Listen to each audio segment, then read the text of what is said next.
of the nice things about compost is that, and this is the primary reason I compost. We know all the benefits and so on, but the primary reason I compost is because it is the most balanced source of nutrition for the plant. Now, when a plant gets all of its nutritional needs, it doesn't need fertilizer.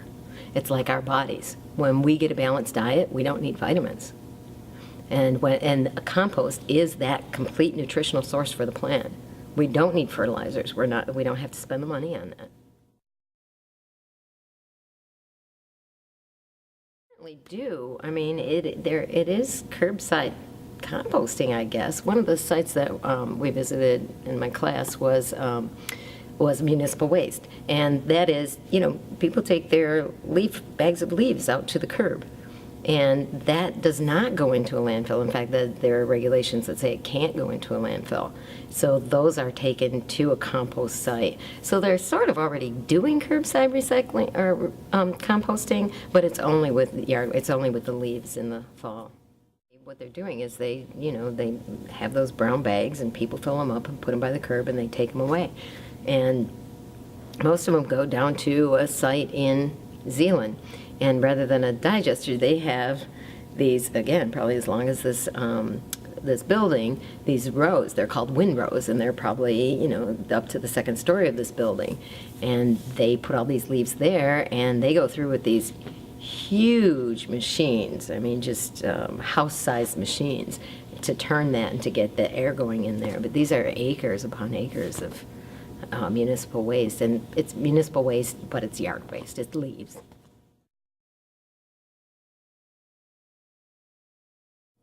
So I'm afraid with the curbside recycling, the curbside composting, that people would find that it's just too messy. A lot of the type of things that we throw into compost, it has a heavy water content. Those salad leavings and so on, and those melon rinds and banana peels, they have a heavy water content. And when you put them in a bin and let it sit there and close it up, one of the things that compost needs is air, oxygen, and it's going to smell, and people are not going to put up with that for very long. I mean, if this is being picked up once a week, they've got that smell in their garage all week long. When it is dumped, there's still going to be at least some sticky residue that smells in there. It's going to be 7-day-a-week smell in their garage. I mean, I'd love to see it happen, but there are things they have to address first, I think.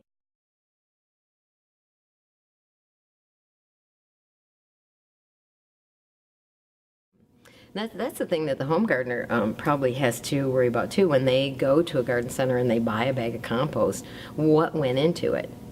Because if it was a lot of dry product, if it was just leaves, then it's going to have a different nutritional value to the plant than if it were a variety of materials that were broken down together. No one can fail at composting. There are two types of composting. What's considered cold composting and what's considered hot composting. Now, cold composting is what Mother Nature does. Throw a pile of leaves out in the woods, it's going to rot. It's going to decompose. It's going to become compost. What hot composting is when we interact with it, when there's human intervention, when we're getting the right mix of materials in the pile, when we're making sure it has enough moisture, when we're turning it, when we're letting it get enough air. That's the hot composting. It's a lot faster, and that's what these commercial sites and so on do. So I like to tell people that you can't fail at composting, because the minute you stop doing it, Mother Nature takes over and it will compost. Absolutely. I would definitely see the ordinance, because the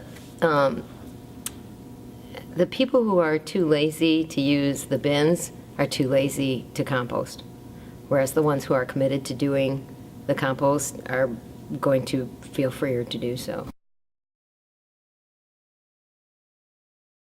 I think that's the realistic way to go. I mean, I wish it were different, but I know I wouldn't want a smelly bin in my garage. but then I don't. But then again, I put my compost in the refrigerator so that it doesn't smell. Even though I was saying earlier how Grand Rapids has this ordinance and you're not supposed to use anything other than yard waste and so on, there's no such thing as the compost police.